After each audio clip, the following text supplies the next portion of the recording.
Ваше превосходительство. Your Excellencies, distinguished councillors, Secretary General Hu Lin-Zhao, Deputy Secretary General Malcolm Johnson, the directors of the Bureau, Mr.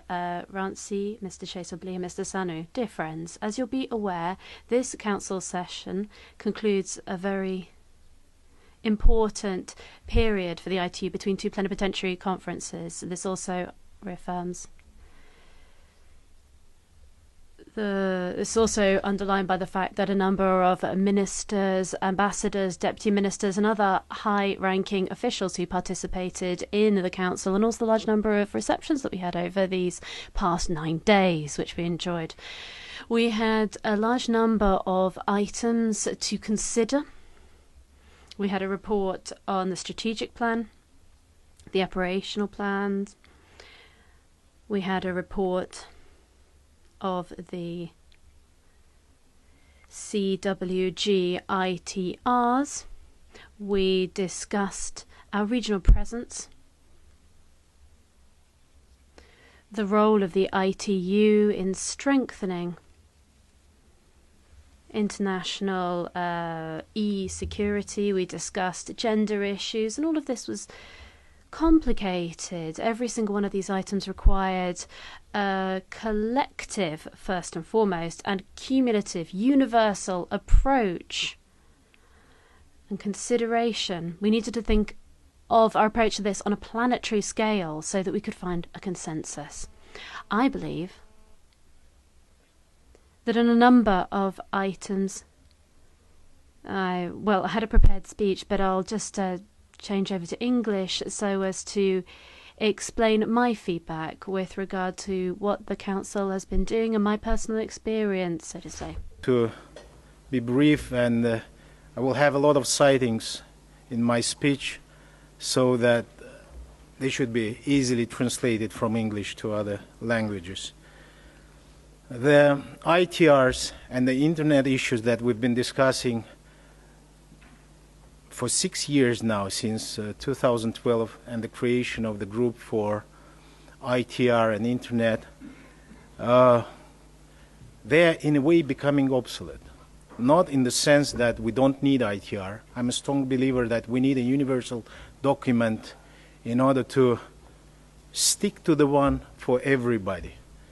At least I've said in the beginning that democracy is maybe not the most efficient way of ruling, but there's nothing better than the mankind has yet invented. And there are a lot of things that we need to address and hear here, and discuss here. For example, GDPR. GDPR is a new law adopted by European Union. By way, this is the biggest union of the states. If you take in terms of number of people, the number of countries that it's unite, and it's GDPR, which is, I believe, several years ago was not discussed at all. You take net neutrality. That is the law that has been recently, adopted in the United States of America. One of the obvious leaders in terms of ICT, the country that sets the targets, the vision for the rest of the world. So all these things, they should be addressed and should be discussed. And I believe that the general universal approach should be applied in this regard. True that if we look at the separation of the countries that would like to accept and to discuss the Internet and those that don't, I mean, proportionally, from the number point of view, there's a big discrepancy. But if you look at the economical strength of those countries that were adopting that we need a universal document, this is then it is totally opposite. I want to say that people are more like their own time than their fathers. That's an old Arab saying. And we are more alike here to each other than, not alike, because we belong to different countries, different civilizations, and so far and so forth. In this regard, I mean, what we've been doing here reminded me what Toynbee, the great British historian, called the dialogue of the civilizations. It's not about, what Huntington said, the conflict of the civilizations, but it's about the dialogue of the civilizations, because eventually we managed not to vote. We have agreed on everything. Even though, I mean, it's what the Germans say, sometimes we were too, picky and sophisticated in terms of coming to the conclusions. There's a good word in German language, the Verschlimmbessern. That is to worsen by improving, by trying to improve. Dietmar could, correct me.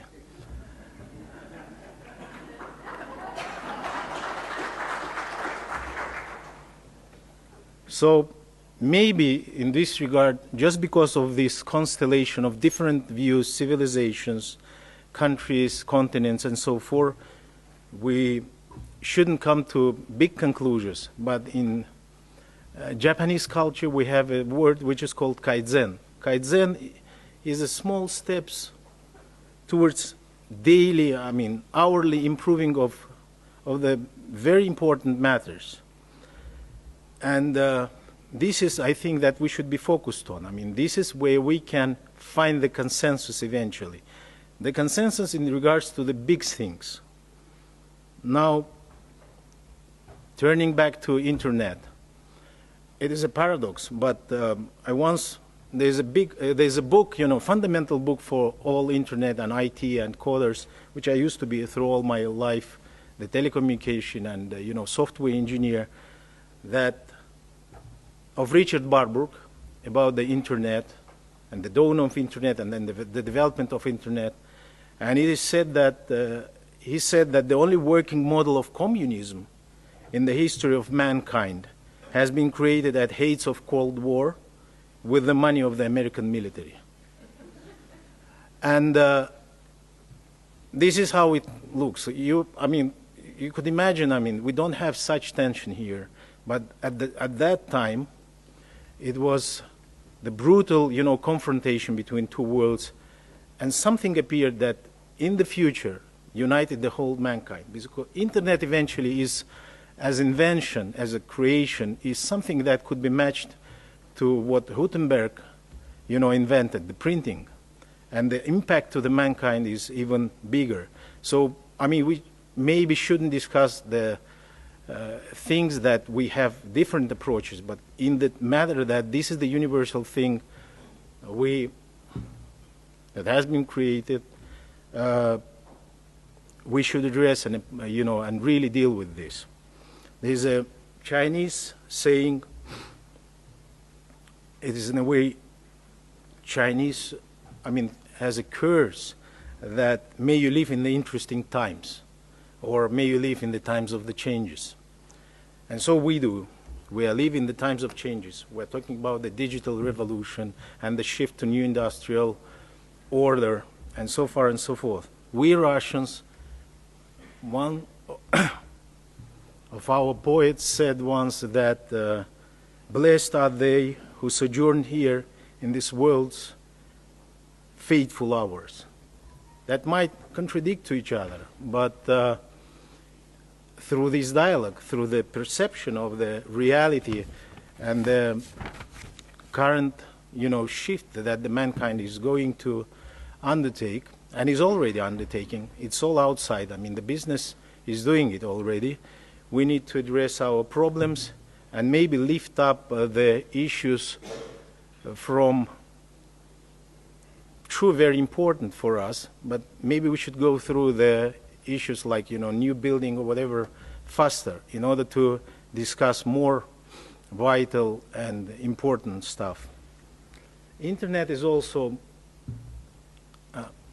Borges once said, the Argentinian writer, that I always imagined paradise something like library, as it is represented to a garden or the palace. Internet, in a way, is unifying these three traits of the paradise, because it's library, it's garden, that we need, to be careful with the trees that are planted in the garden. And it's a palace or house that we're living in. So, going further, I think that we are living in the epoch when two major, from the music point of view, two harmonies. We have major and minor. They have disappeared at a certain point. With Schoenberg, with many, composers that, were reflecting the shift of the 20th century and the tragedy of the mankind who passed through the Second World War, and the toll that the mankind paid for the peace. He said that these two major harmonies, they have disappeared, but at the same time they gave the way to the unique sound row, that is the chromatic scale, that gave birth to such harmonious complexes that the support of the main tone became pointless. So there is no main tone for us. Maybe in this council, in the ITU, you cannot, disregard the fact that this organization exists more than 1.5 centuries. You can imagine that the organization was established during the quite peaceful, period of the mankind between, the French-Prussian War and, the Great War. And so the people that have created this organization, they had, I believe, dreams that this organization will really help the whole world to prosper, to progress, to eliminate the gaps between, different countries and so far and so forth. Now, I must tell that Secretary General said that I was successful because we managed to accomplish the Council in 9 days or 8 days instead of 9 days. And this is the gift, I think, from me, Darin, the Secretariat, Vernita, to have one day that nobody, I was never, granted, or there was no such a present for me in my life. Now I think that, and you all, with your work, with your efforts, with your, attachment, personal attached to the matters, made it so that we have accomplished in a fast way. And I believe there will be a lot of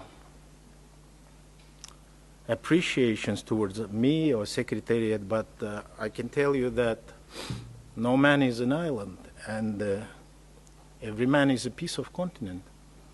And we here, a part of the main. That's what John Donne said in 18th century. That's a British poet. So I will now go back to Russian and will say that, дамы и господа. Ladies and gentlemen, thanks to the constructive approach and the spirit of compromise which has been made manifest, the Council has managed to take a decision in accordance with its terms of reference and base documents of the Union. I thank all councillors, Mr. Azuz, Deputy Chair, Vice Chair of the Council, who in 1 year will have to do what I have done now, Miss Harris, the Chair of the Admin Committee, and her Vice Chairs, Secretary General Mr. Zhao, Mr. Johnson, Deputy Secretary General, Mr. Rancy, Mr. Lee, and Mr. Sanu, the Directors of the Bureaus, and the Secretary, Ms. Bogdan Martin, Mr. Ba, Mr. Guillaume, Madame Pouchon, all the Secretariat for their invaluable help and support in Council work. My special thanks to the interpreters, précis writers. I know it's difficult to interpret. So many people, so many ideas. It's not a question of language. It's just that everyone has their own lexicon and mindset. I'd also like to thank the delegations of the countries which organised the receptions and the coffee breaks.